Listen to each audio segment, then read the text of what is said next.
বড় বোনের হঠাৎ প্যানিক অ্যাটাক হয়েছে। এত অসুস্থ সে, তার সাথে যেহেতু তার ছেলে আফিফ থাকে, ও বাড়ির সবাইকে ফোন দিয়ে একদম পাগল করে ফেলছে, মধ্যরাত্রে তাও আবার।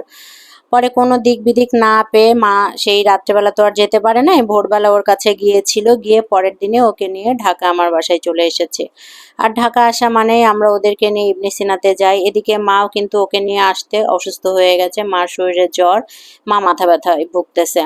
আমি চেম্বারে বসে ডক্টরের জন্য অপেক্ষা করছি, সিরিয়াল দেওয়া আছে যেহেতু, এবং মার মাথা টিপতেছি। সারাদিন আমিও বাইরে ছিলাম, বাইরে কাজ সেরে এসে কিন্তু এখন রাত্রেবেলা করে আমি তাদেরকে নিয়ে ইবনে সিনাতে গিয়েছি। তো ইবনে সিনাতে এখানে বসে আছি, সেই ফাঁকে কিন্তু মারও কিছু ডাক্তারের সিরিয়াল দেওয়া হয়েছে, কারণ সেই অনেক বছর আগে মার চেক আপ করানো হয়েছে, তারপর চেক আপ করানো হয় নাই।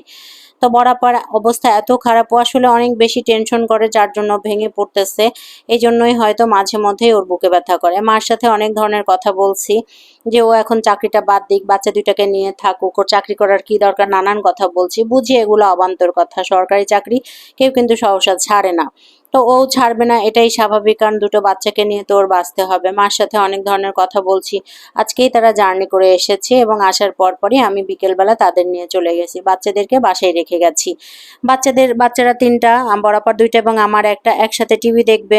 হয়তো ওর বাবা ওদেরকে টেক কেয়ার করবে, এবং আমার ফিরতে নিশ্চিত আজকে রাত হবে, এটা আমি বলেই গেছি। যে যতবার ইবনে সিনাতে গেছি ততবারই কিন্তু বাসায় আসতে আমাদের মোটামুটি 10টা-11টা বেজে গেছে। তো মা অনেক কথা বলছে আমার সাথে।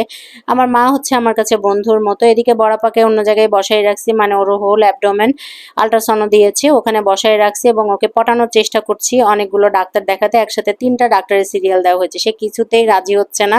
ওকে হাসানোর চেষ্টা করছে, মানে ও না অনেক বেশি ভেঙে পড়ে। তো মোটামুটি ওকে শান্ত রাখার চেষ্টা করি, ওকে হাসানোর চেষ্টা করি, ওকে নিয়ে ঘুরে বেড়াই।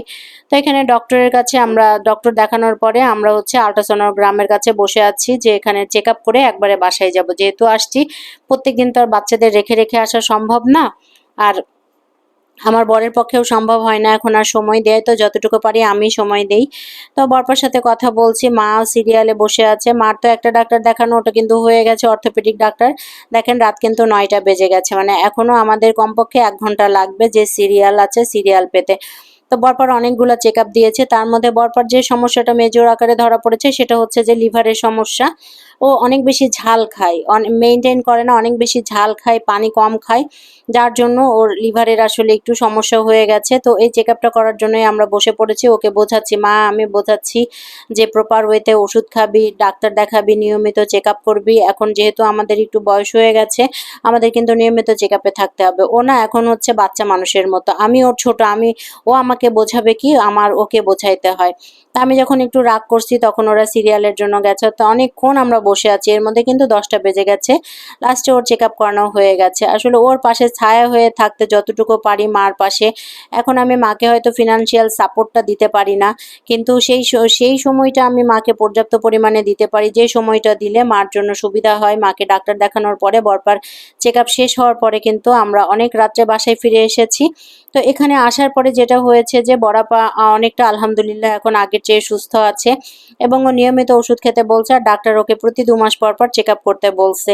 ও যদি নিয়ম মেনটেন করে, ওর বাচ্চাদের মুখের দিকে তাকায় যে না আমার বাচ্চাদেরকে বেঁচে থাকতে হবে বাচ্চাদের জন্য, তাহলে কিন্তু অবশ্যই এটা মেনটেন করবে।